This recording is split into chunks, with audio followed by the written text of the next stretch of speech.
Hey guys, Justin here. Today we're looking at 5 pieces of gear that really help me get into the outdoors and enjoy them, and because of that, they're my favorite pieces of gear for 2020. If you watch the channel, then some of these pieces of gear probably won't be a surprise for you. There probably still is 1 or 2 surprises in there. Most importantly, I'm going to tell you about why these are my 5 favorite pieces of gear so you can look at them and decide if they might be helpful for you. I did a similar video in 2019, and all the pieces of gear that I talked about in that video are still some of my favorite pieces of gear, so definitely go check that video out if you haven't already. It'd also be really cool if you guys could pop into the comments and let me know what your favorite pieces of gear was in 2020. That might even help me figure out what I want to grab in 2021, and we can get some reviews going on those pieces of gear. Let's jump right into it with the Lanshan Pro series of tents. These are single wall trekking pole tents made by 3FUL. They come in 1 and 2 person versions. I have both, and they're both great options for backpacking. So why is this my favorite piece of gear? There's kind of 4 main things, and this is gonna be a trend for most of the gear that I talk about in this video. First up, it's a great price. This tent, you get a lot of bang for your buck. It's also really lightweight. It's an ultralight tent, and because of that, it takes a lot of weight off your back and makes backpacking a little bit easier and a little bit more fun. This tent performs amazingly. It is one of those tents that you look at it and you think, okay, there's probably gonna be some compromises based on the price, but this is a top tier tent. I've compared it to a lot of the really expensive tents out there, some of them Dyneema tents, other cottage manufacturers tents that are made with sil nylon, and this tent can hang with the best of them. It's been my go-to tent in 2020, and I think it's gonna take something really special to get me away from this tent for 2021. I have done a full review of this tent. I'll post a link in the video description to that, so you can go check that out for a lot of the nitty-gritty details and my opinions about this tent. Second on the list is an e-bike by Rad Power Bikes. This is the Rad Mini. It's a folding electric fat bike, and that may seem gimmicky, but this bike has been a life changer for me. Similar to the Garmin Fenix watch that was on my list for 2019, this is on the list because I get a ton of use out of it. I use it multiple times a week to go get groceries, bike over to friends' places, go to the climbing gym, go to the regular gym. I use it all the time, and I've cut my driving down by a huge amount. I probably only drive maybe a few times a month outside of going to the mountains and going on hikes. It's also opened up a bunch of options for outdoor activities for me.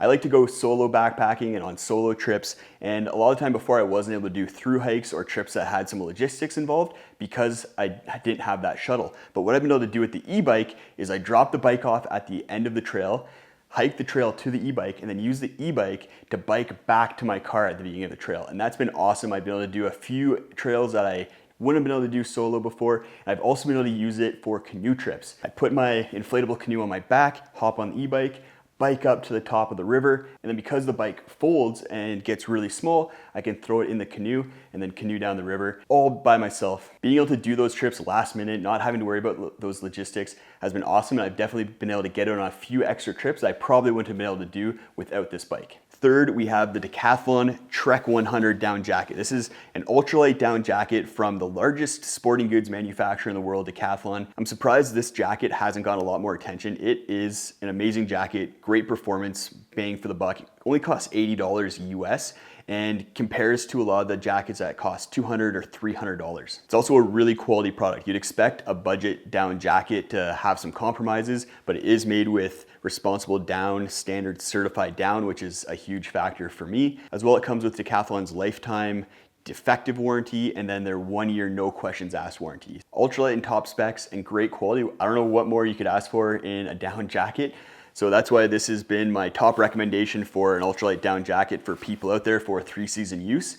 I've also been testing out the Trek 900 down jacket from Decathlon, which is more of a winter focused jacket. So if you are looking for a new winter jacket, then I'll post a link to that in the video description as well, because I think that's an awesome jacket. I've been testing it out. I'm gonna be posting a review soon, so if you wanna get notified when that comes, then subscribe to the channel and click that little bell. I get asked a lot about my clothing and footwear choices on the trail, and you guys are in luck because today one of my favorite pieces of gear for 2020 was the Topo Mountain Racer trail running shoe. So this is a non-waterproof trail running shoe. It has 5 millimeters of drop, so it's not a 0 drop shoe, but it does have that wide toe box. I really like wide toe boxes. I was using ultra trail runners before, but they're a little bit too soft for me and didn't have the ability on technical trails I really wanted. And that's where the Mountain Racer has really shined for me. It has a Vibram Mega Grip sole. This sole is the best sole. I've used it on a couple of different shoes and it's super sticky, durable. It's just the best material I think for a sole out there. This year I also used the Topa TerraVenture shoes, but they're also a little bit too soft for me. Very comparable to the Ultra Lone Peaks, but a little bit more durable and a couple other little features that are different. But this shoe, just a little bit stiffer, a little bit better, and because of that, it's been really good for me on more technical trails, scrambly trails, trails with a lot of roots and rocks on them. I probably have 200 or 300 kilometers on this shoe and not even a little bit of a sign of wear and tear. It's holding up really well, and it's likely gonna be the shoe going into 2020 that's my go-to, and probably the shoe I'll be using on the Great Divide Trail in 2021. This last piece of gear is maybe a bit of a surprise that it's making it on the list, but that's the GoPro Hero action camera. Just a little waterproof, durable action camera that I've been filming most of my trips this summer on. I think it's really good quality. The Hero 8 kind of stepped up the game compared to previous Heroes. I like that there's no case on it, as well as the little flip down pegs, so you can just attach it straight to a mount is really, really nice. And I've used GoPros in the past, but never really liked them. But the Hero 8 really changed the game for me. They're now super easy to use. They still have that burly waterproofness that GoPro is known for. And the really small size is convenient. I just have it tucked into my pocket when I'm skiing. I can pull it out, attach it to my chest clip and shoot some ski run clips. And then when I'm out hiking, I bring this trekking pole that has a mount on it. So this is made by Kokumpelli and it has a tripod mount on the top. I put a GoPro mount on it and then I can just clip the GoPro on and I can use it as a selfie stick if I want to, as well as I can shove it into the ground and use it as a tripod. So most of the time when I'm out on the trail, I'm not bringing a tripod anymore. I'm just bringing this GoPro, this trekking pole, using it as my tripod and getting some really good footage. The quality on the GoPro is great. Even the audio is pretty good. And little hack for it, if you're finding you're getting a lot of wind noise, then you can buy these little wind screens on Amazon with stickers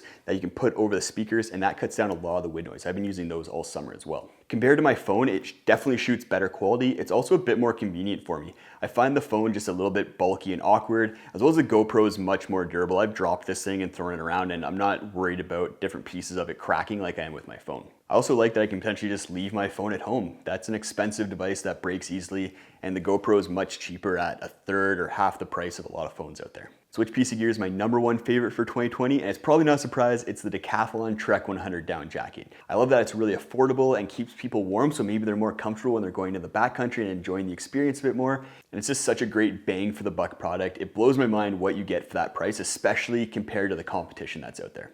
But all these pieces of gear are awesome, and I'll definitely be using them going into 2021. If you guys have any questions, let me know in the comments below. Thanks for watching. We'll see you next time.